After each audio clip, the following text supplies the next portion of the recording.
Hello, hello, hello out there, YouTube land. 'Tis I, JayPig. How is everyone doing today?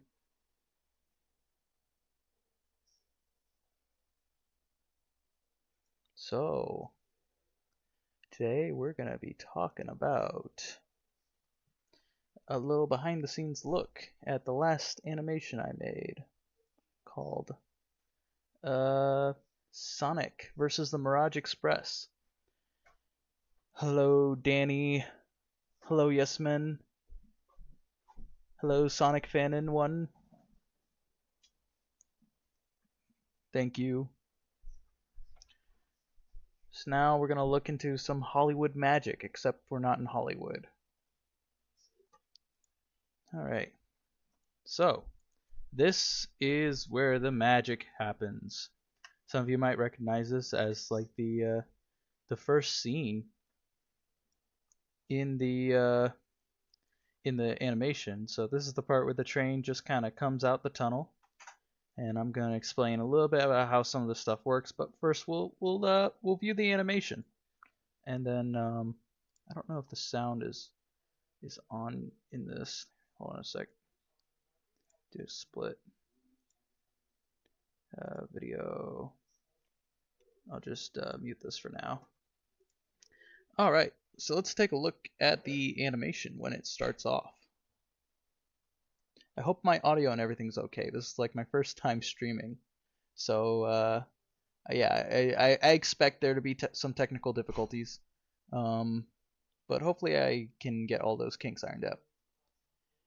Danny says, yeah, even though I never played the Murder of Sonic the Hedgehog before, I didn't realize that the train was the main antagonist all along. Must be Eggman's doing anyway. Uh, so you're just gonna have to play the game yourself and find out.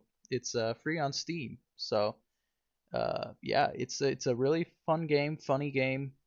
It was made by like the Sonic the Hedgehog social media team, and I really enjoyed it. And I was looking at it, and I was like, I am not seeing any like type of content being made for it, aside from like people recording themselves play it. So like no animations and stuff like that. So I'm like, why not? I want to make a Murder of Sonic the Hedgehog animation. Thank you, Kiki, for doing a sound check. I would imagine if Eggman's daughter Sage would appear in that April Fool's Day game. Again, you would have to watch it to find out, or play it. Either find someone play it, or play it yourself. Or maybe I could play it for everyone. That'd be fun. Anyways, let's take a look at this first scene.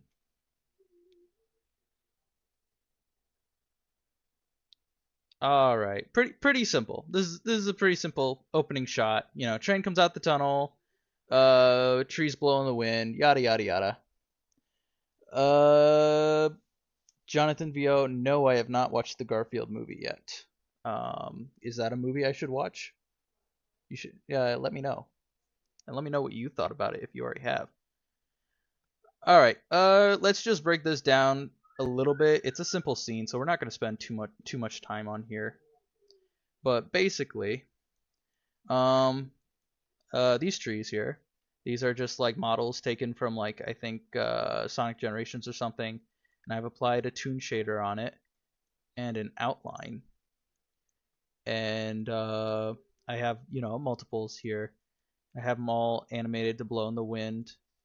One thing you can do if you want to get a sort of Toon look to any of your models in Blender, and that's another thing I will say.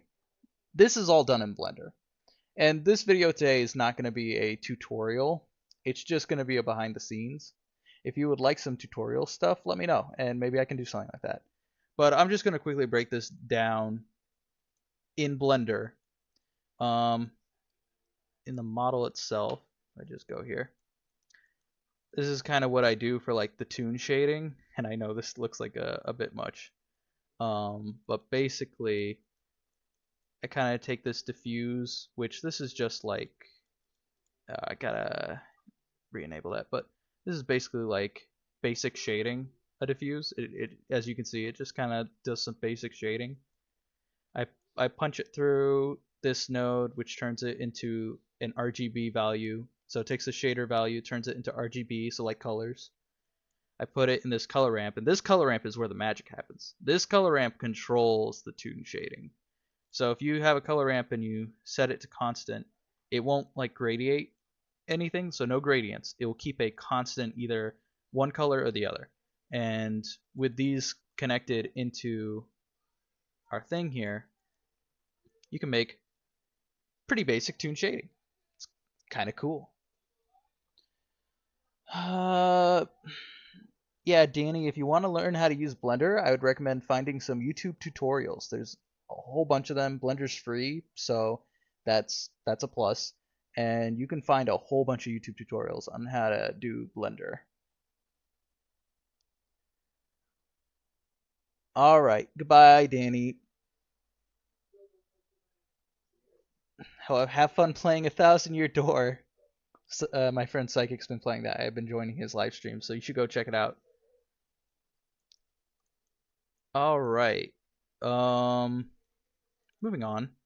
And then basically this value gets punched into these two things which like control the colors. So this is like basic color. I think this one, oh yeah, that's another thing. There's a third layer to this that adds like this sheen, the shininess. So that's what this one controls. And then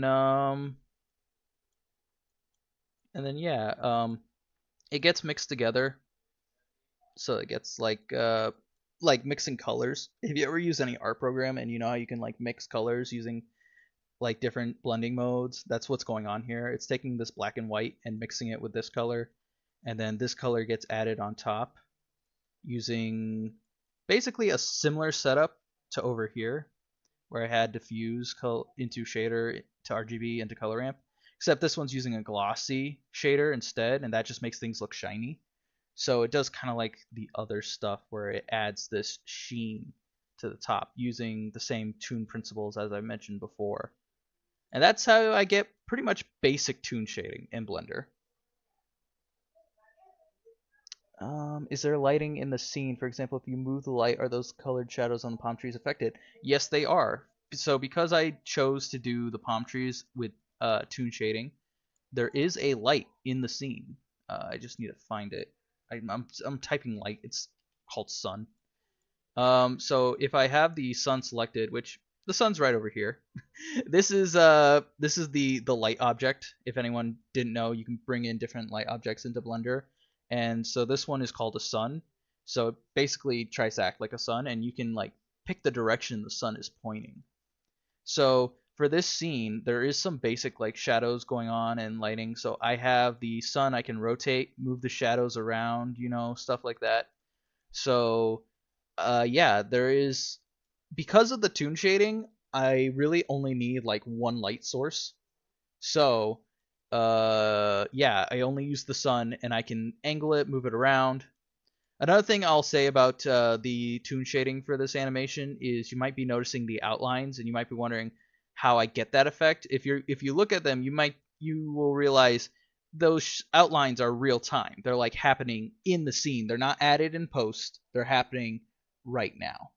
And the way the outlines work is it's actually a method that you'll see in some video games. Maybe the first one that comes to my mind is like Dragon Ball Z, like the Fighters game, or maybe one of the other anime fighters game out there. They use this was the Guilty Gear or something like that. They use this method called an inverted hull, and basically what that does is it takes a model and it kind of turns it inside out and kind of scales it up a little bit. You apply this like black shader to it and it makes it look like an outline. And this might be hard to explain without really going too much in depth. But if you look at my materials, you might notice one is called OH outline material, and I don't have it installed right now because I had to reset my computer, so I'm currently adding stuff back into Blender and stuff, but I use an add-on to Blender that does this automatically for me. It sets up the outlines. It's called like Outline Adder or something like that. I gotta find it again. But it adds this material, and this is like the basic setup of the material. I won't go too in depth with how this works because I myself don't really pay attention to this. I just turn it on and it does its thing. But we'll just go on a tree here, and I'm gonna turn this back here. And basically, in our add-ons here, it adds this little thing that's also called outline. And if you scale this up, yeah, you can see now I can control the outline thickness. And again, how this works is what it does is it takes the model that's already there. So it takes this, it duplicates it, it turns it basically inside out, and it applies this shader that allows you to see through it. If any of you play games or do any of this 3D stuff, you might hear something called back facing. The idea, and again, I'll bring this up really quickly using an example, is if you have something called a face, and this is a face. So if you know what a pixel is like 1 point in an image. Well, in 3D models, you have the basics are a vertice. A vertice is like 1 point, and then you get edges, and these edges together make up what we call a face. So this is a face. This is like the building blocks of 3D models. And faces, since they're not like real objects, they can only really have one side, which is kind of impossible in real life. Hi, Josiah. Hello. Yes, I see you. Thank you for joining the stream. Welcome, Spaghetti. How's everyone doing? Sorry, I'm just explaining basic stuff right now. But anyways, so when you have a face that's kind of singular-sided, it will add in an opposite side. But also what you can do is, if I just add a new material, if I enable backface culling, all of a sudden you can only see it from one side. It's like a one-sided mirror, if you've ever heard of those. So you can't see it through one side, but as soon as you go to the opposite side, you can see through it now. And the reason we would enable backface culling for video games specifically is it saves on resources. So that just means the game will run better. Sorry, taking a quick sip of water. So that same idea of being able to see through something on one side is how the outlines work, because it's taking this model, turning it inside out, it's backface culling, so you can see through it. You can see through to the stuff in the back, but anything that is like not inside it shows this like black outline. So that's how you can get a real-time outline in Blender.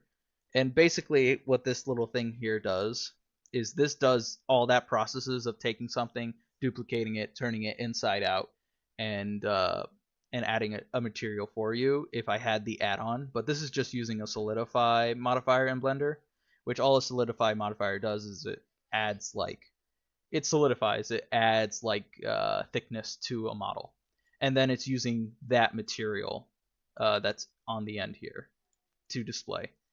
So yeah, that's very basic on how the outlines are made, and I'm not really gonna go too deep into it, because this isn't a tutorial. This is just a showcase on how I do what I do. So that's basically how I set up the models for this animation. So things like the rock here, same thing. I got a Toon shader on it. It's got an outline, and I'll explain the grass in one moment. The track here, same thing. It's got Toon shader on it. It's got an outline. So that's how everything works. The grass is a little trick. It's just a flat texture. It's literally just a PNG image. And I have a bunch of them. It's set up against the wall, and I've only put them in places where it looks like there should be like grass overlapping in it. So like in front of the rocks, in front of the trees, and that's just so that I can make it look like this is like a grass covered field without having grass everywhere. This is what it looks like when I turn off the shading, and you can see there's only grass along the wall, in front of the rocks and the trees. So with this, I was able to kind of trick it and make it look like there's grass, like actual grass everywhere. I guess we can talk about the train itself now. So as you can see, train kind of pops out here of the tunnel, and basically this isn't a real tunnel. It doesn't go anywhere. This tunnel is just a flat shape, or not flat, I guess. It's just a solid colored shape. That's it. And yeah, so there's no darkness in there. This is just me tricking lighting and just put a solid black colored shape in there to make it look like the tunnel's dark. And then, you know, the train pops out. So the train's just coming through here. And let's take a moment to talk about the train. So this is the train from the game. I had to model this myself. And this is like the front. It's also got that same Toon shading I was mentioning earlier with the outlines as well, as you can see here. And I basically took some resources from the game, and I just tried my best to model it. When you 3D model something, it's best if you can see it from like a front view, a side view, and maybe sometimes a top view, depending on where detail is. I only had like one angle. Only one. Well, okay, that's not true. I had like a few angles to look at this thing, but only from like a front side angle, you know? I couldn't see it what it was like from the back.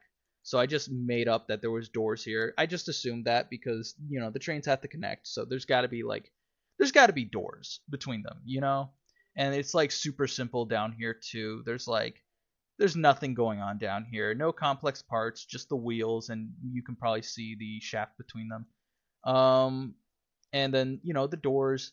I had to make this texture, this colorful texture on the side, and the star on the front. So that took some time to set up. I'm not really good at making textures. I'm learning. Welcome 2017X. Welcome to the stream.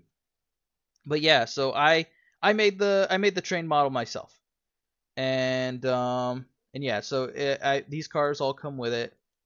And what's going on here also, I added on the side. I added this shape here.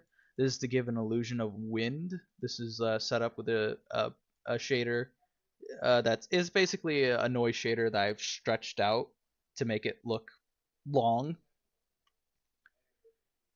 And there's also one more trick going on here, which I'll explain in a moment. But yeah, the train shoots out, and then it leaves. But the train is not as long as I made it seem. There's only like about 5 cars here, but the train kind of goes out for quite a bit of time. Like it gives you a sense that there's a long train, but I didn't want to just like duplicate a bunch of the same model and just add to the complexity of the scene. Well, I'm sorry, 2017. I'm just doing this at my own pace, so I'm not really here to teach anyone anything. I'm just here to kind of show the process that I went through for this. But the one trick I said was that not all these, there isn't a bunch of cars coming out. All I'm doing for this part to make it look like it's a long train coming out of the tunnel is the train is literally just moving back and forth. That's it. It's just it's going back to one position before. And when you look at it from the camera, it looks like it's moving. It looks like it's still moving forwards. And this was a choice I made because I'm like, I can easily make this look like the train is still moving without complicating the scene. Hello, Derpel. Welcome to the stream. We're taking a behind the scenes look at the Sonic vs. the Mirage Express video that I made. So I'm hoping I can give some people some insight to how this all works. But yeah, that's the basics of the scene, and that's all I'm gonna go over for now. It's a really simple scene. Train comes out of the tunnel. So now I'm gonna go to the next scene. Indeed, Sangre. Indeed, work smarter, not harder. That is the truth, because often in 3D animation, you want to only do the stuff that you know people are going to see. If there's something that someone is not going to see at one point, it doesn't need to exist. All right, moving on to the next scene here. So after the train leaves the tunnel, we get this little animation, and I'll play it out. And actually, this might be a little laggy, and I apologize for that. There's a lot of stuff going on here, so it's not going to play at real full time. Ignore the storyboard. Please ignore the storyboard. It's not that good. I'm not good at storyboards. Let's just go here. All right, and then make sure. Okay. I don't know. Okay, there we go. You can see what the train looks like. So yeah, right here, Sonic gets pushed out of train by the arm, and we can take a look at these models quickly. So here we have the lovely Sonic the Hedgehog, and the way I did him was I took a pre-existing model that was just like it was a pre-existing Sonic the Hedgehog model that I did not make. It was one I had, but I combined it with another model, which again I did not make, of the suit, the captain's outfit. It's like a mod from Sonic Frontiers that someone made, and if you take a look at the original video's description, you'll find a link to that mod in there. So I took that jacket, combined it with my model to give him the outfit. I made a custom eye texture for him to match the art style of the game. And then I applied some of that Toon shading stuff I had mentioned earlier, except not really. Sonic has a different Toon shading system than the rest of the models. Most of the characters have the same one, but like the background stuff doesn't. Where I'm not using that Toon shader exactly. He's flat shaded, but these shadows on his back here and like on all this stuff are actually just part of the model. They're not being like created by like a sunlight or anything like that. They're actually just part of the texture itself, and you can see in the unshaded mode they're still there.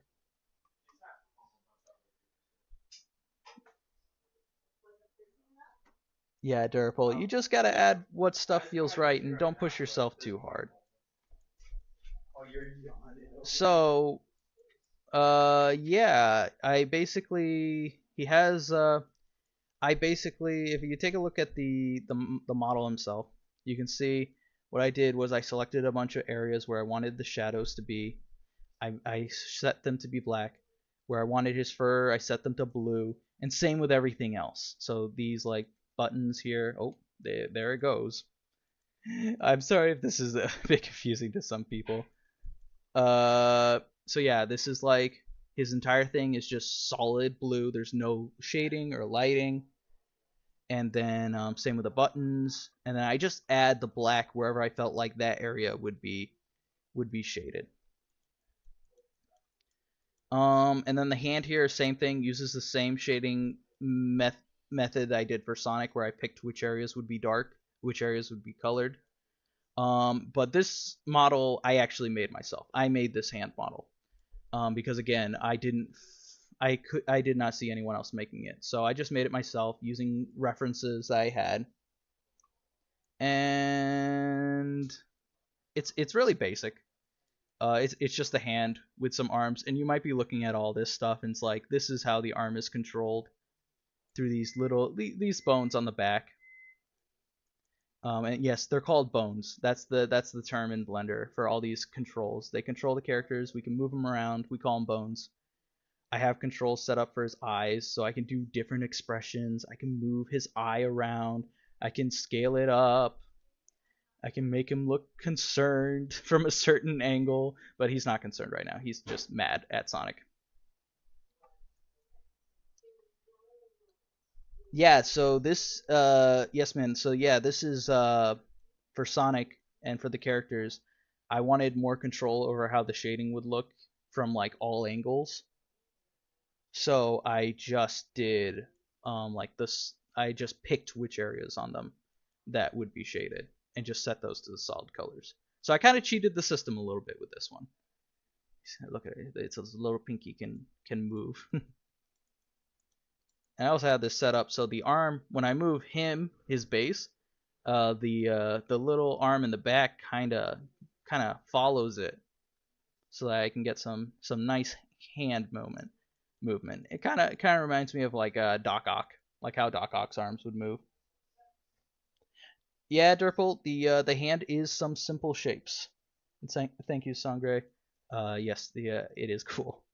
But yeah, basic shapes. When you're modeling stuff, sometimes it's best to break it down to basic shapes and put it all together. But yeah, these are the characters. Quick look at the scene. This is the this is the scene that most of everything takes place. It takes place on a half pipe. I don't even know if you could call it a half pipe. It's like a half cylinder. This is the skybox, and this takes place on just a giant half tube. And the reason I did that was because I wanted it to have a sort of forced perspective of like a curved background where everything was like disappearing into the background. You can kind of see like right here, the train itself is curving over the horizon. And I set that up specifically for this. So yeah, the characters get punched out. Another thing, well, let's quickly talk about these things. These things I was not planning on doing um, in this manner until later. So I was going to try to have some sort of automatic way to do these shapes. And if anyone doesn't know, these are called smears. And smears in animation are a way to sort of like add like false motion blur.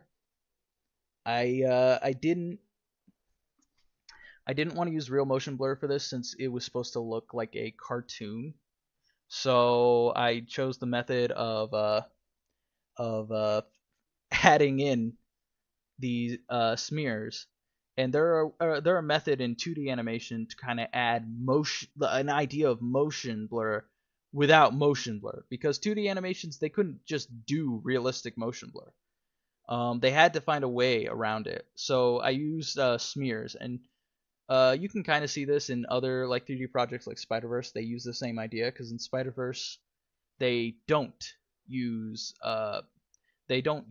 motion blur, so they solve the same problem using smears. And the way these work is they're basically each a shape that I drew onto the scene using Blender's grease pencil. And again, I wasn't planning on using the grease pencil for this project. I was going to try a different method, but it wasn't working. So I was like, okay, I'll try the grease pencil. And basically, if I have the grease pencil selected, I can go into grease pencil mode, draw mode. And you can basically just like draw. Here, let me pick a color. I have different colors set up for like the different parts where the smears would go. And if I just go here and I have it set so that it will draw where this little 3D cursor is. So I got it on his forehead right now. So it's gonna draw it right in this area on his forehead. Like it'll be like flat against that. So if we go to draw, let me see. Let me make sure this works. If I just go, wait, am I not doing it? Pen mode. This is just like that. There we go. All right. So now if I draw this shape, look at that, we got a new smear, and it just adds it right on here. And these smears look very weird if you look at them from any other direction. As you can see, in some areas they're not even like touching. But if it's all from the camera, you know, people aren't going to see it that way. So yeah, and with these smears you can like keyframe them so they will appear like this and then disappear in the next frame. So that's how I did the smears for this animation. Another thing you might notice, and again it's hard to tell at when it's played back like this. Ignore the derp eyes. Just don't look at Sonic's derp eyes. But they kind of, if you look closely, they move only every other frame. And again, that was another stylistic choice. If anyone watched Spider-Verse, that was the method they used for that because they wanted to make it feel more like a comic book. Puss in Boots did it for some high action scenes, and the reason for this is, well, I was trying to make this look like a cartoon. So to sell the cartoon look, I decided to animate it what they called animate on twos. So it only gets a frame every second frame. And if anyone's wondering what frames are, basically frames are like the building blocks of a second in an animation. And 1 second in this scene, 1 second is made out of 24 frames, and each frame is a new position that I can put these models in. So this is 1 frame, this is the next frame, this is the next frame, and I have them set to only change the pose per second frame. Yes, Sonic Fandom, 24 frames per second. And so I did that to add sort of like that Spider-Verse-y feel / cartoon feel, because that was the style I wanted for the animation. So when you watch it on YouTube, if you look closely, especially in like these slower scenes, they are only moving per every other frame. And yeah, that's the pretty much the basics. This is pretty much summed up the entire basics of the whole animation. You know, how the models are shaded, how I added the smear frames, how they're animated. So yeah, let's move on to the next scene. This scene's pretty simple. You know, train goes by, doors come off, and I did morph the door here before it comes off, and then it pops out. So it's like a bonk.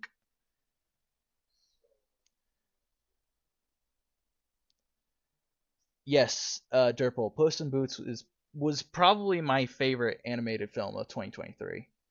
It was really good. I really liked Puss in Boots' Last Wish. Very nice, very nice. Yeah. So let's move on to the next scene.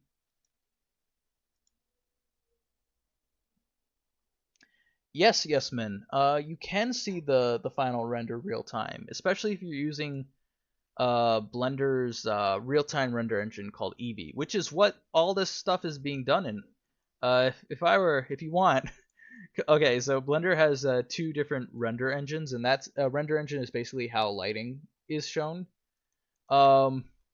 If I switch this from my real-time render engine of Eevee, which is what everything in here is built specifically for that, and I switch it to the other render engine, Cycles, it's going to look extremely weird. And I'm worried, I don't know how this is going to look. Let me switch it to Cycles, and let me turn on that render. Let's see what happens. Oh, not as weird as I thought. Everything is still flat shaded, but you can see the ground looks weird now. So does the train. It's not as vibrant as it used to be, and that's because the Cycles render engine operates differently. It's not considered real time. It's considered ray tracing, if anyone has heard that. Sonic fan, and if Puss in Boots came out in 2022, then yes, I'm sorry, I might be mistaken. It's still my favorite movie in 2023, regardless. But yeah, if it came out in 2022, then yeah, it's my favorite animated movie of 2022. Then sorry about that. Sometimes I get my dates a bit mixed up. Okay, so this scene here, and let's go back to the wide view for this, and texture. Oop. So this is just the part where Sonic falls off the train, and there's some stuff you might be looking at like, what's that? Why is there nothing here? And that's because first off, this sphere here, this sphere that has enveloped Sonic the Hedgehog. I know he turns into a ball like all the time, but now he's literally a ball. Sonic's in there. Hello, don't he's kind of scrunched up at the moment. He's spinning around.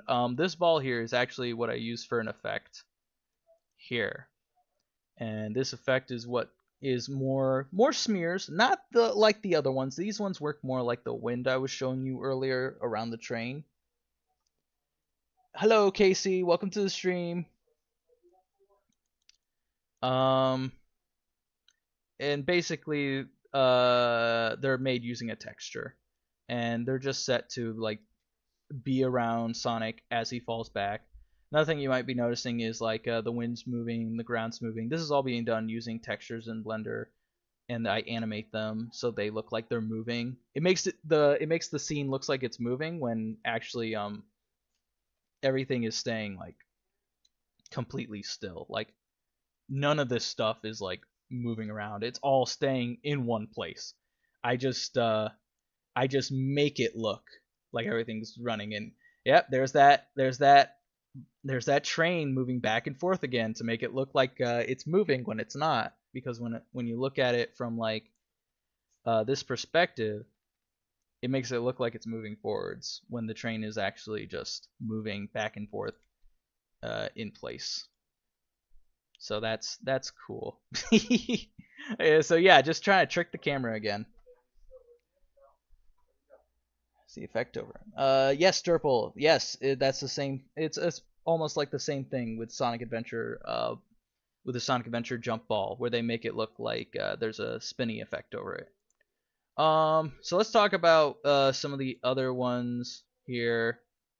Another thing which I don't know if people clued in too much is after the hand kind of knocks Sonic in, he kind of stretches out a little bit and then goes back into the train. Goodbye, Sonic the Hedgehog. Don't come back. I don't want you here. And he leaves. He's like, job's done. Goodbye. I kicked him off. That hedgehog is never coming back on this train. Nope, no siree.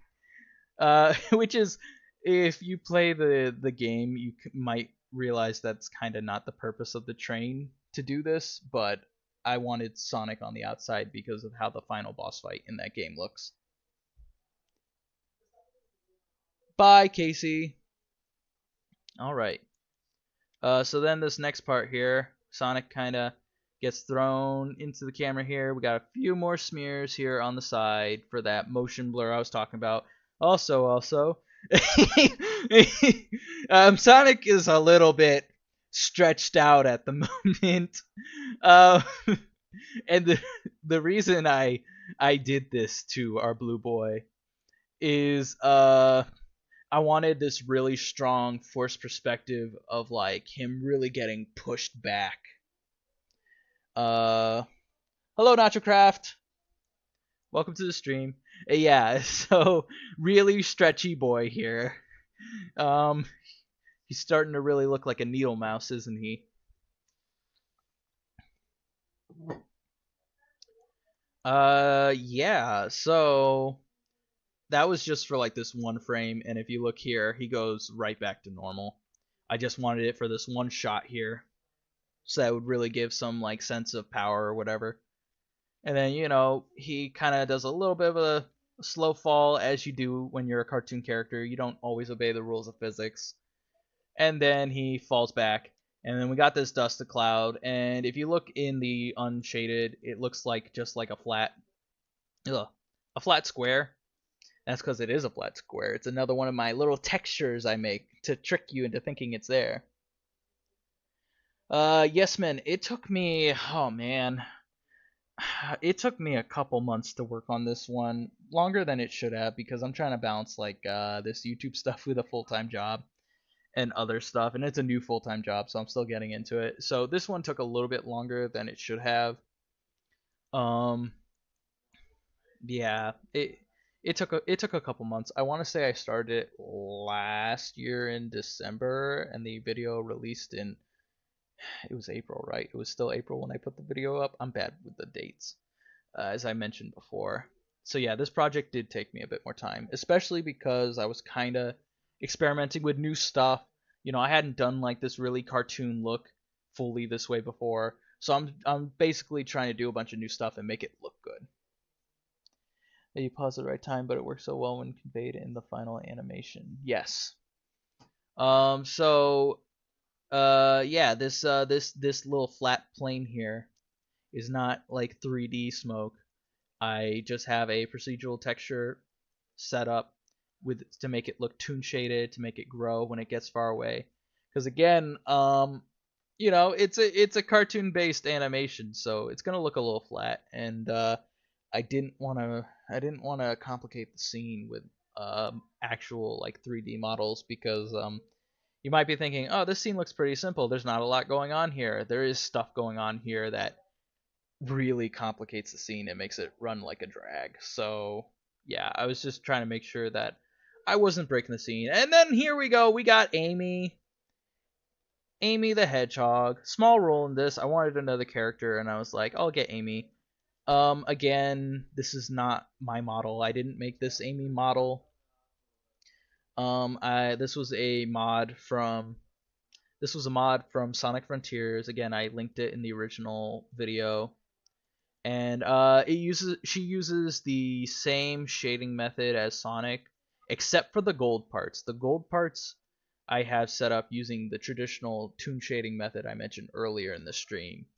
But the rest of her is like flat colored shaded, except in like the areas where I picked where I wanted it to be dark. So yeah, Amy comes out. You know, she looks concerned. I gave her a little animation for the ears and her quills, so that it looks like it was blowing in the wind. Oh yeah, I did the same thing with the same trick with the train I did with the tracks, where tracks aren't actually moving. They're just going back and forth between two frames, and that's it. It's yeah, makes it look like it's moving when it's actually not. It's pretty much staying in place. And then Amy sees Sonic in the distance disappearing. And then we cut over here. And if you remember when I showed here, you can't see anything. That's because I had the smoke texture pulled up in front of Sonic, and it fades away. So it makes it look like that smoke is dissipating. Man, I wish I wasn't so lazy and learned how to use Blender. Instead, I used Miku Miku Dance. I do not know how Miku Miku Dance works. I only know is that I can get some of the models from Miku Miku Dance and put it into Blender. So nice. You know, that's cool if you can. That's cool if you can use it for stuff. But you know, Blender can take some time. It took me some time to learn all this stuff that I'm telling you all right now. Yes, Derple, Amy is the birthday girl. Hooray. With so many times it's just like celebrating like Sonic's birthday. I'm glad we got something that was just like about Amy's birthday instead. Hello, Purple Star. Welcome. Nice to see you in chat. I hope everyone's having a good time. I know it might sound a little bit rambly and nerdy, but this is stuff that I enjoy, and I just wanted to share my enjoyment with all of you and kind of give a sneak preview into how it works. Yeah, and then, you know, Sonic gets up, and the train is doing the movement back and forth thing I mentioned earlier. I have the wind going, so everything pulls together to make it look like the train is just rushing by Sonic here. And then I have his quills move in the wind too, again, to add a sense that there's real wind that's pushing against him. That's another thing with animation, is you just kind of want to make the characters feel like they're in the scene, you know? So Camera shake. Camera is shaking. His quills are blowing in the wind and stuff like that. The wind is moving and all that. All that combines to make one scene feel cohesive. And yeah. So that's pretty much all to really talk about this scene here. We've got some simple effects, like I mentioned before. So let's move on to the next one. I think I might need to pick up the pace just a little bit. All right, scene 4. Scene 4, scene 4. Move back out here. Turn off. Okay. All right. So in this scene, and I'm going to just play it like this so that you can kind of see, hopefully for the most part, the full pace. Train pulls away. Sonic starts running to catch up. I'll explain what this is in a moment. And that's the scene, is basically Sonic running to catch up to the train. And how this one works is basically the train is actually moving this time. As I mentioned before, I didn't really have the train move. The only time I actually make the models move is when the camera and a character needs to remain stationary, but an object needs to move away. So in this case, the train is actually moving away from the characters. It's physically changing its position, as you can see right here.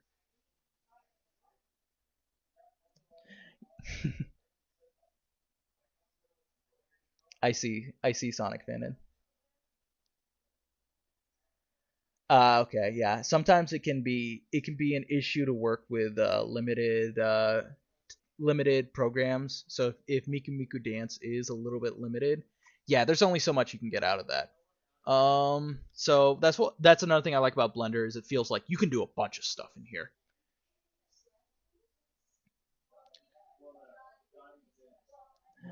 All right, let's continue. So yeah, the train goes wee bye bye, and then Sonic does this little nose flick thing, and I think some people asked me about this. Someone asked me like, why the nose flick? And I'm like, I don't know. I just Sonic does it. I always knew Sonic did it, so I looked it up. Sonic is kind of always messing with his nose for whatever reason, and this is actually, I think, a Japanese thing. It's like, yeah, it's a thing they do, whether if they're like confident or going into a fight or something like that. It's just, and I like it. I really like when Sonic does these things. When he does, so I wanted to keep the character of Sonic's like cockiness and his like overconfidence and like, oh yeah, this will be no problem. So I made him do the nose flick because I felt like this is a very Sonic thing to do, and it just matches with what they already do. You know, Sonic Fan, it's funny that you mentioned that. Blender, it hasn't always been industry standard, and I feel like it still isn't really considered industry standard. It's getting there, though. Blender is starting to become one of the main programs, and you see it more and more everywhere. It's starting to become one of the more or common 3D programs that people are using for like professional projects. The other ones being like Maya, Autodesk Maya, I think, and Cinema 4D. And I think I've tried like both of them, and I don't like them. I'm sorry. I'm a Blender boy, so I like Blender. Thank you, Extreme, the master. Thank you very much. Yeah, I try really hard on this stuff, and with every project, it's almost like I'm adding something new, like something I didn't try before. So yeah, same thing I mentioned before with the smears. I added the smear here using the grease pencil, like I mentioned earlier, for the nose flick. The nose itself, if you look here, it's a little bit stretched out. That's another trick you can do for fake motion blur. So the smears is one of them. Right here, this is a smear. So that's one method for like fake motion blur. The other method is like stretching your models from one position to another. So you can see his nose goes from right here, like this is the tip of his nose here, to like here. So I added the stretch on the nose to kind of add an in between so that you can follow the motion better. So that's another method for like fake motion blur that you can do. It looks really goofy from this one frame. He's got a great big nose. You know, I swear if you like press on the nose, you get a little You get like a little Freddy Fazbear, little yeah, you'd get that. Uh, oh yeah, Sonic Fanon. I heard about that. Apparently, Sonic has its danger can sense danger by sneezing. His Sonic sense. Yes, I have heard that. So this is something in the in the Sonic lore. Apparently, Sonic has a sixth sense that warns him by danger, and it doesn't work like a spider, like a Spidey sense, or you know, or the Peter Tingle, whatever they're calling it now. Basically, when he senses danger, he sneezes. And this is something that you don't really see. It's not like mainstream Sonic, but it is part of his lore in certain areas. I would say if you wanted to see the best example in a Sonic game is take a look at the Sonic CD intro. There's one part where Sonic is running and he stops abruptly, ducks his head down really low. It's like one frame and then looks up and like a giant rock gets destroyed and is about to fall on him. If you go to that one frame where his head is like ducked down low, he looks like he's sneezing. It's really cool. And at some point, sometime in the future, I want to add that little bit joke into one of my animations where Sonic is like standing still or whatever, and then he sneezes and then dodges like an unsuspecting attack. I think that'd be really funny. Yeah, Yesman. Yeah, I tried Maya. It didn't do it for me. Blender does a lot of things really well, and it's free, so that makes nice. Yeah, the Sonic sneezing thing is very funny, and I honestly really like it, and I want to do something with it at some point in the future. So that's yeah, I'm really looking forward to incorporating that someday, and I'll wonder when I make it, how many people pick up on it that that's a thing, that's like a real thing, like oh Sonic sneezed not because he actually had to, but because he sensed the danger. No, no, no. There's no snot. No. But yeah. So the nose flick thing is just a Sonic thing. That's common in some Japanese culture. So I kept it here. And then he rears up. I didn't want him to like all of a sudden just take off. I wanted him to build up the speed. So we have this little animation of him just kind of jogging. It gets faster, and then he takes one big hop, goes back a little bit. You can see right now he's kind of like pulling up his arms. He's pushing down on his legs. He's ramping up. He's getting ready to go for a big burst, and boom, and he's off. Again, this little dust trail here is using the same method for the little dust cloud earlier in the other shot.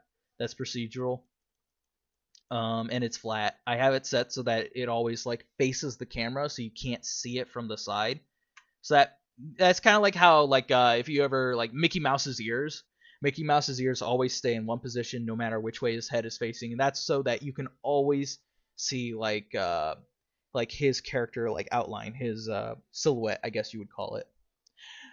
Just hop, skip, and a jump away, exactly. Up, over, and gone. Sonic fan and never mentioned the word momentum to a Sonic fan. What do you mean? What do you mean momentum? What are you talking about? Momentum in Sonic? Momentum in Sonic?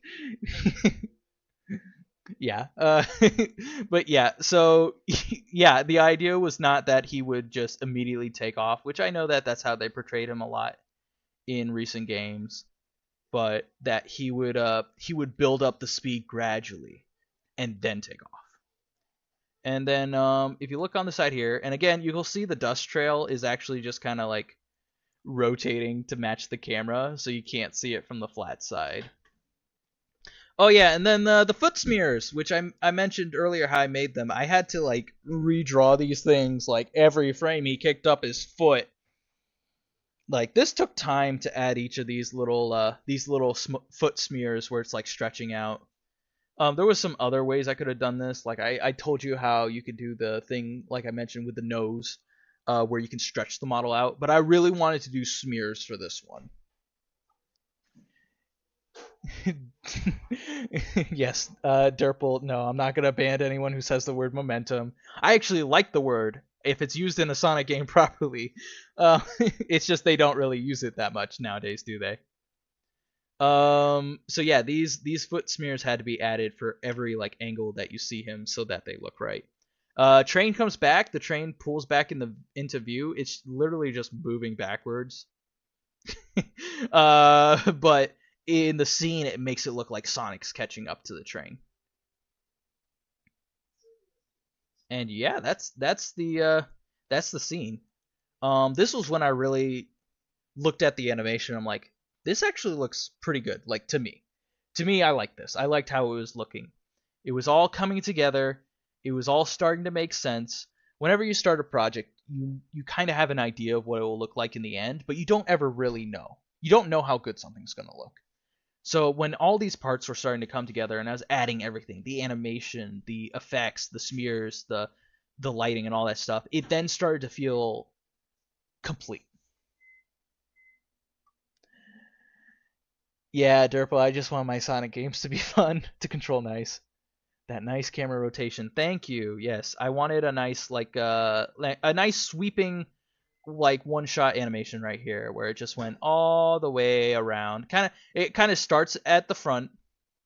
It pulls out so you can see him speeding up, and then when we get around here, you can see the train. Okay, he's catching up to the train, and then it goes back to the front. All right. That's all I can really say about this scene. Short no. Forward. I don't know about that extreme, but about them not doing momentum because they want it to be shorter, the animation to be shorter or not. But what I do know is that if you can make the game feel good, you can do it with a momentum because Sonic Adventure did it, Sonic Adventure 2 did it, and it wasn't like they didn't make you feel slow because you had things like the spin dash. The spin dash could help get you to speed almost instantly, but you still had momentum in there. But we're not here to talk about Sonic game design. No, we're here to talk about the animation. So we're gonna move on to the next scene.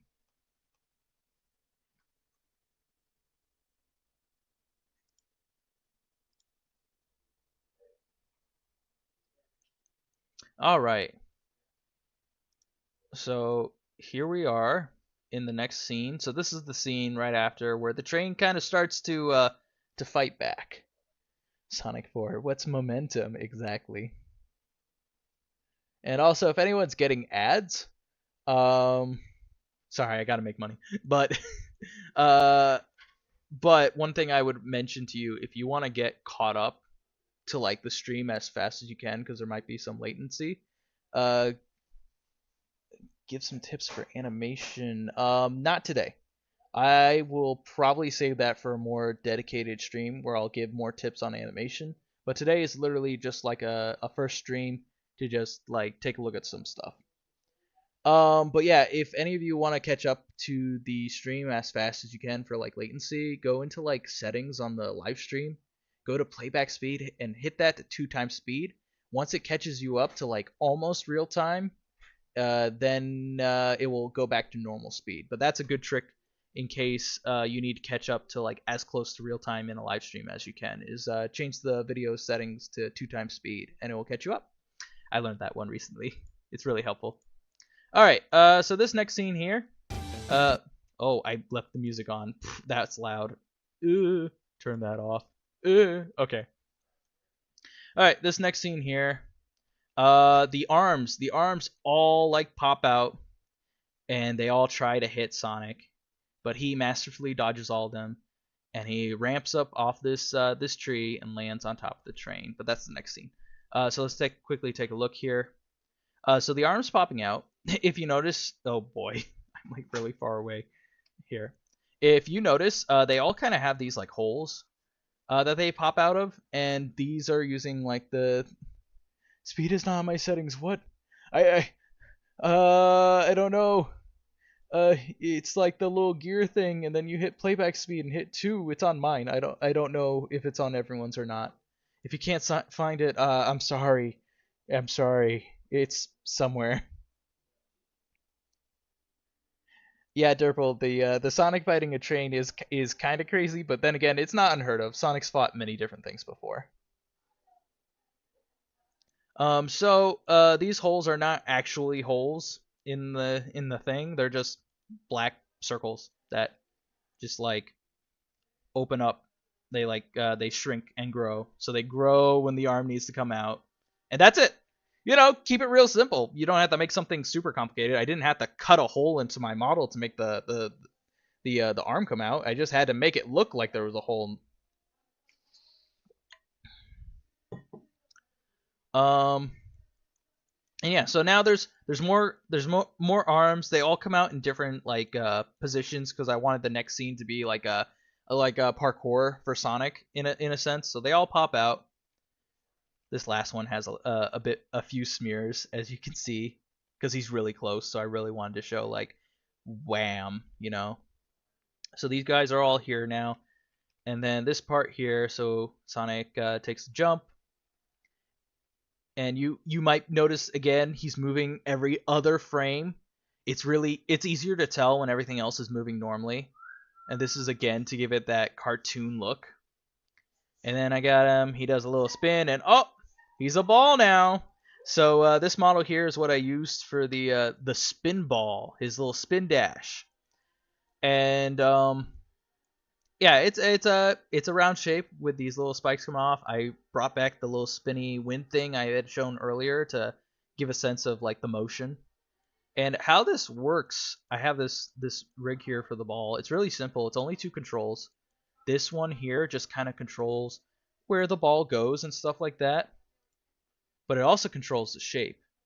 So if you see here, when I scale it, I can make the ball squash. I can make the ball stretch. And that's good for like many different things. And this one here just controls the spinning. So this one does the spinning. And as you can see, because sometimes, and I'll show a quick example, if you scale something in Blender in like one direction, well, okay, so now he's like in that direction. But if I rotate him, he's just gonna look like this. And that's annoying to work with. He's not a ball anymore. Yeah, this is awkward to work with.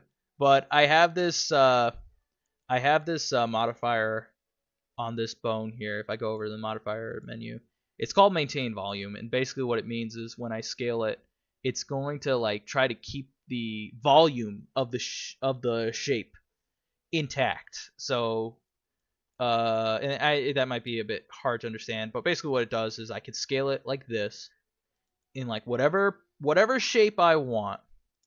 But when I go and rotate this bone, it's going to rotate around it like that. So it looks like it's like properly staying in that shape. So that's how I was able to like get the ball angled like this, and I'll show you in a moment how it works with like the smears. But yeah, ball goes roll. Sonic comes out. You can see he literally is just like he basically, when Sonic disappears, he gets pulled to the bottom here. He's not in the ball when it's actually moving. He's down here. He's hiding down here. He's a little mole now. He's gone underground.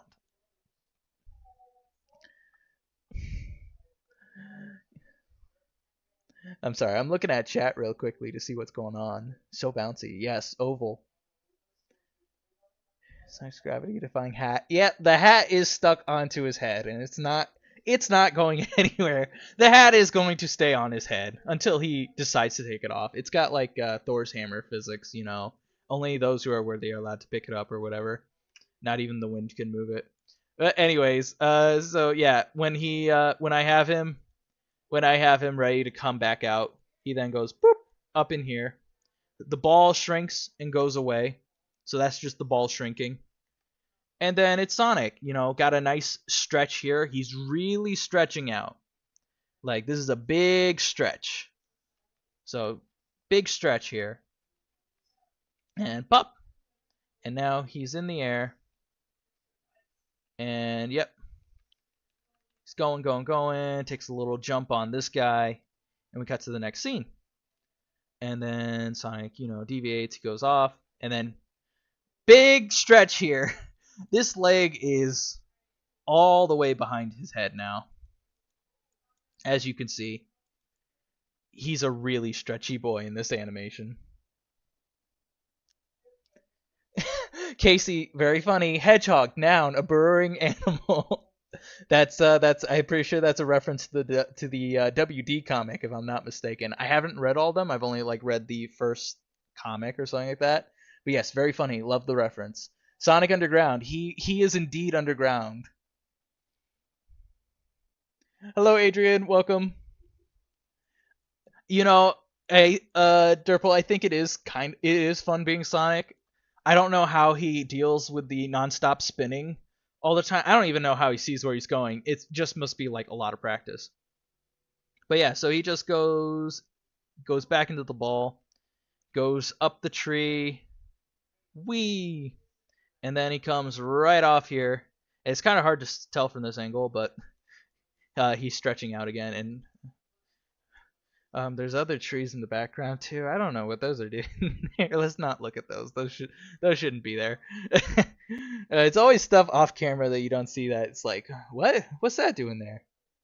Sonic must be killer at yoga. He definitely is. Very flexible.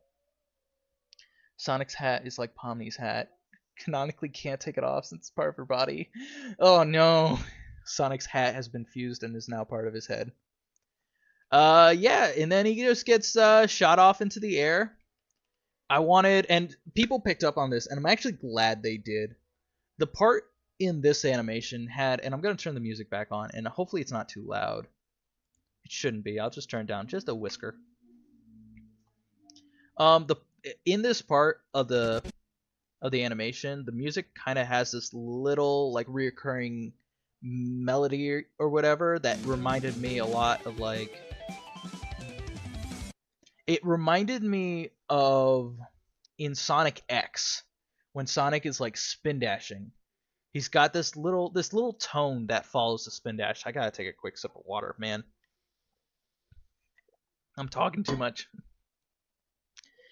So when I did this, when I heard this part, and this song basically determined what was going to happen in the animation, like when I heard this part, I just imagined like a long shot of Sonic just spinning in the air, and it reminded me of Sonic X. And some people picked that up and they're like, "Oh, hey, that was a reference to Sonic X too, wasn't it?" And it was like, yeah, it was.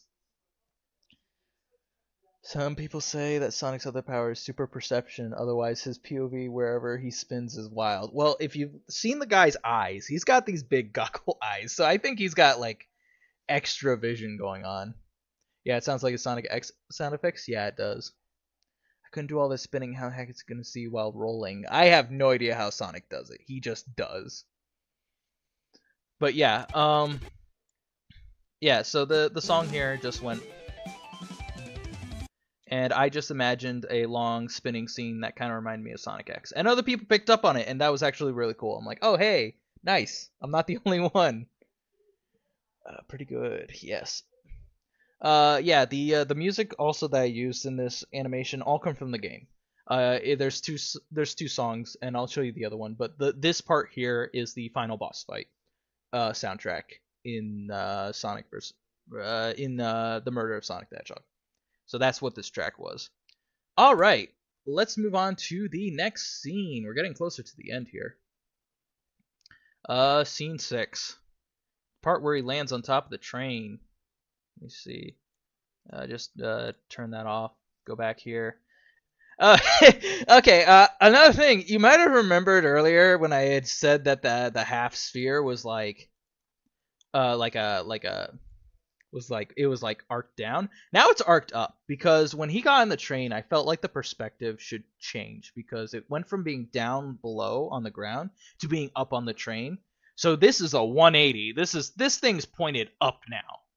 And the sky is solid blue now. There's no more clouds. It just made it more sense to have it solid in this perspective. So that's what I did. But here, let's take a look at this. Let's take a look at this animation.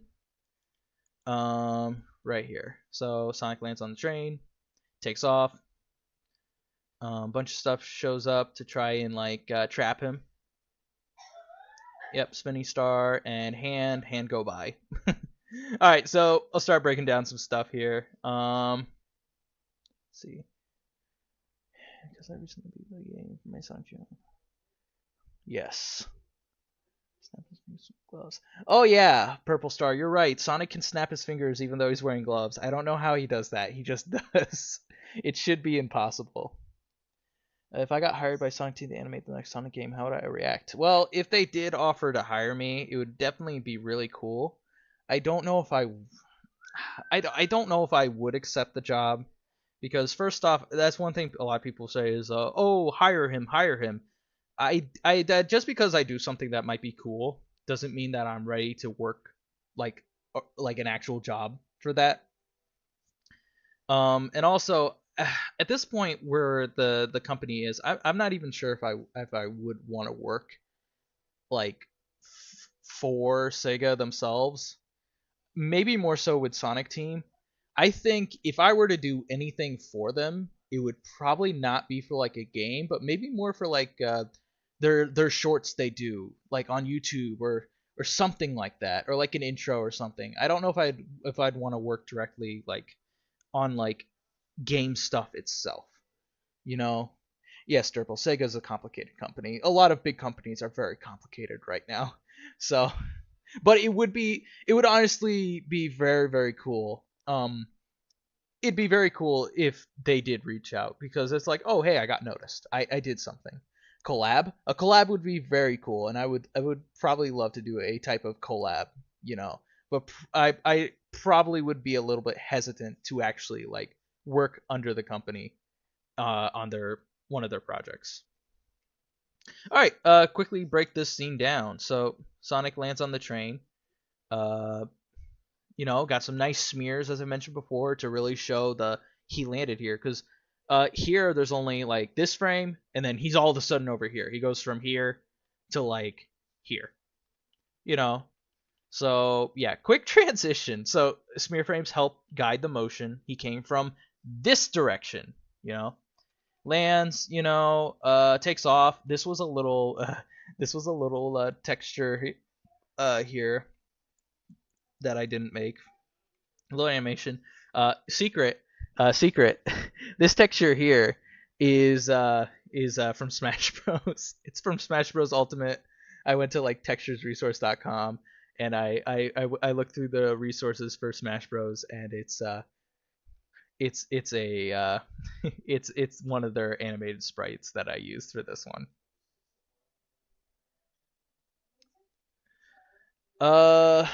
Yeah, Derple. They did do some really cool cinematics for the trailer. But when I looked at them, after seeing like all of them, I could kind of tell they weren't going to be in the game.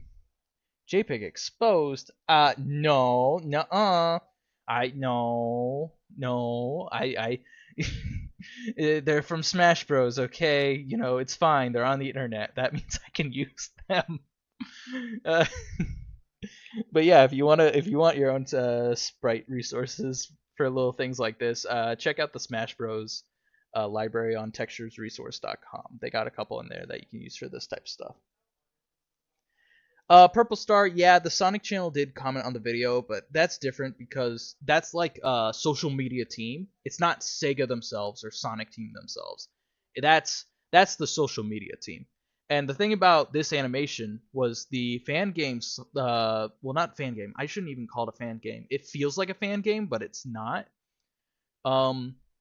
The April Fool's game, Murder of Sonic the Hedgehog, was made by the social media team. Those were the main people that made the Murder of Sonic the Hedgehog April Fool's game.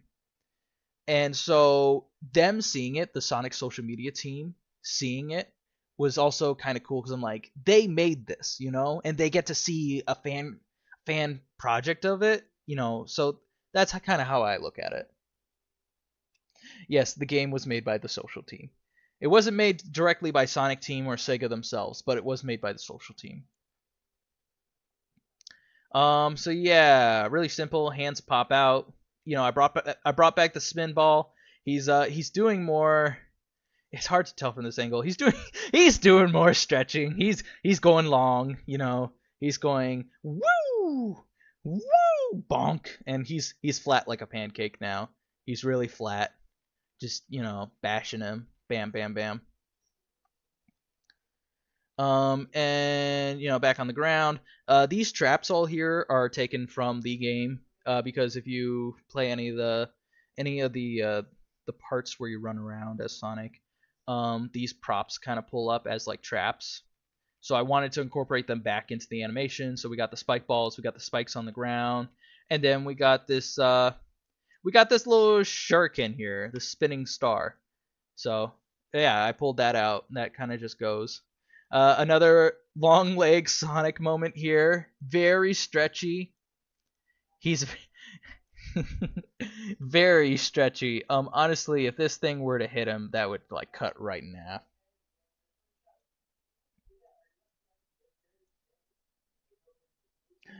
Uh, what's your favorite Sonic quote? Sonic actually said that. So yeah, extreme. Casey's right. The Sonic social media team got into a discussion with the social media of Kentucky Fried Chicken. So that "keep your Kentucky Fried fetish away from me" was made by the official Sonic the Hedgehog like Twitter. So in my head, he actually said that. I don't know what my favorite Sonic quote is, but that is probably one of the top ones. Uh, so yeah, nice little stretch here, and then hops up. Does a little air twirl because gotta have some pizzazz, some style points.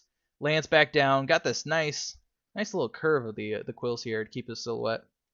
And then he sees the arm, goes a little bit to the side here, and just wham, really just punches him. And I think in the animation this is an impact frame where it's like super white to really sell the impact. But this is what the guy looks as he's about to die. This is the last thing he sees is this fist right here. And then bop, and he's gone. And it's just what's left of him. Oh, don't look. The arm might have been inside the model. But again, you wouldn't see it, so you wouldn't know that that's how it happened. You're right, Purple Star. It's because of that Twitter is no longer a bird, but an X. KFC did it. They ate the bird, and Twitter needed a new logo. So Elon Musk came along and said X, and that is why. All right, let's take a look at the next. We gotta keep going and wrap this up soon. So I'm gonna pick up the pace a little bit. These next two parts should be pretty short.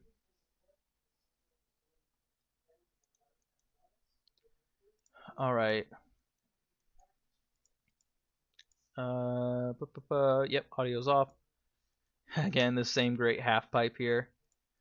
All right. All right, let me turn on this. That way the animation can play a bit more smoothly. All right. Train pulls away. Sonic's like, what? Train whips around. And then... Oh no, and if you're asking why the frame rate looks terrible on this, it's because of every single one of those arms. Like, every single one of those arms, like, altogether really bogged down this scene. And yeah, it just really made a mess. But this is them. This is them behind the train. Say hello, everyone. It's not. They're not coming out of anywhere. They're just on the edge. Again, if you can't see it, it doesn't need to be there. So they're all behind the train. So yeah, let's go. Let's go back to the beginning here and take a look at some of this stuff going on.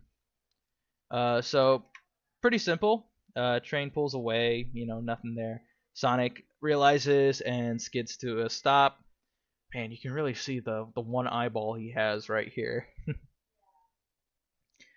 um, I'm looking at chat again. Favorite Sonic quotes: don't just sit there and waste your precious time. When you want to do something, do it right away. Do it when you can. It's the only way to live life with regrets. That's a good one. I like some of the inspirational stuff that Sonic can say. Because it really just adds to his chill character of just being there for his friends. If you're talking smack, yeah, the train was like, oh, you said what? Nice pick. All right. Yeah, so Sonic notices the train has pulled away. He can't run on it anymore. This was something I built. I knew at one point I wanted the train to whip around because that happens in the boss fight. The train kind of is like going the opposite direction of you. So I built in this little mechanism into the train to have it like come up and then like turn around. And we got a few more smear frames up here. And then just like plops right back down, and all of a sudden, oh, it's facing the other direction. Really quick, really simple. And then the arms come out.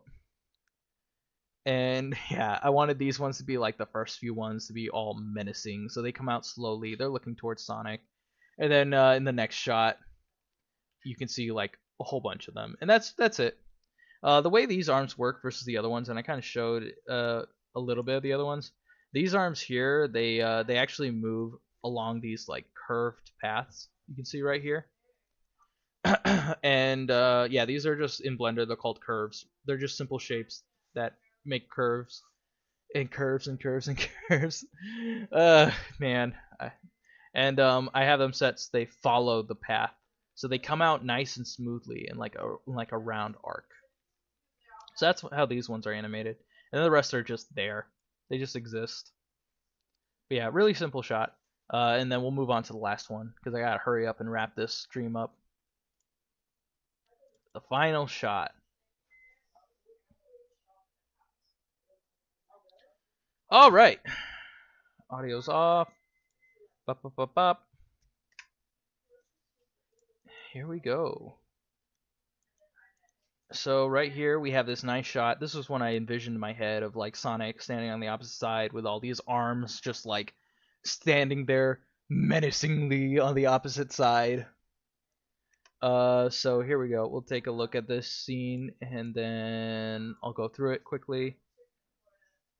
So they're just there, just kind of waving around. Hi Sonic, come closer. We want to shake your hand. And then, you know, Sonic does his little grin. He adjusts his hat that doesn't come off. He spins and fires off, and that's the end of the shot. The ultimate game of patty kick. Yes, he's gonna high five all of them, give them all fist bumps, and then he's gonna do rock paper scissors with all of them. Imagine Sonic having to do like rock paper scissors to like beat all of these. He could probably cheat a little bit. I mean, he could probably like quickly change what hand position he was in before they notice, since how fast he can move, and then oh yeah, I picked this one, I win. Standing still looks, yeah, this pose here, yeah, I really like this pose. When you play it, you know, it's blowing in the wind and stuff like that. Gets close. Yeah, so he does a little grin, little bounce of the head. Some with the cartoony stuff, if one part of the face moves, I want to move like the entire face. He does a little wink, so I have the like entire head like squished down for the wink. A little bit of squash and stretch. That's some animation lingo. So his whole face just like shrinks down and then pops up and gets back into shape. So a little bounce. For one wink, he does a little bounce. Yeah, look at him. And then the hand here. Hand goes, and he clenches his fist. You know, he's ready for a fight. Your impression makes me want to play this Sonic game. Yes, I know. I try to do many funny different voices, so Kermit is one of them. So yeah, there's just a little funny voice for the hands there. Yeah, he grabs the hat that we established does not move at all, which for this one part it moves a little bit because he touches it, but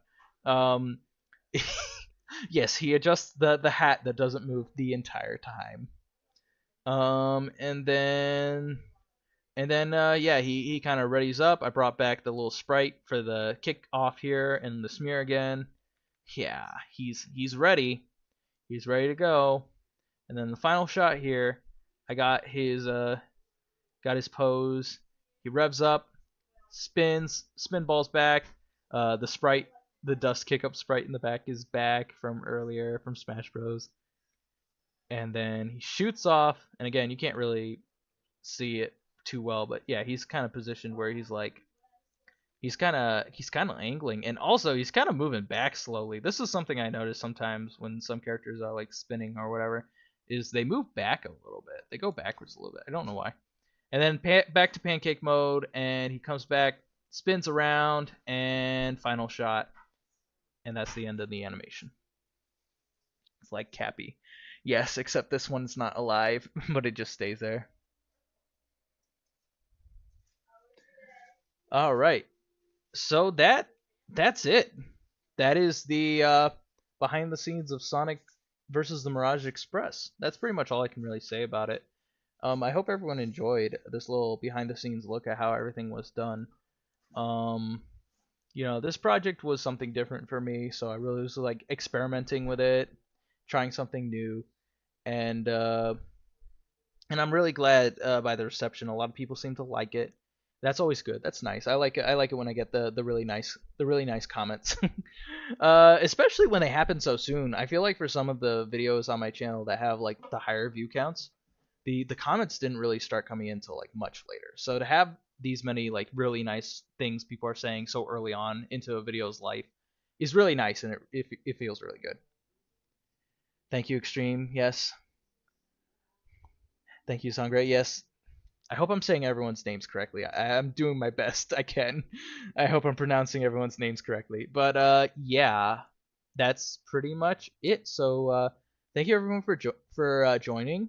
If any of you want to see like more stuff like this, like behind the scenes or just like animating in general, one thing I would want to do is maybe do some animation sessions. Uh, and like live stream them. Not really so much as to teach, but more so just like chill and like talk to people and stuff like that. I think that'd be fun. Yes, thank you, Purple Star. I hope everyone enjoyed something. I hope maybe you might have learned a little bit about how this project was made. And I'm going to now say good night to everyone and goodbye.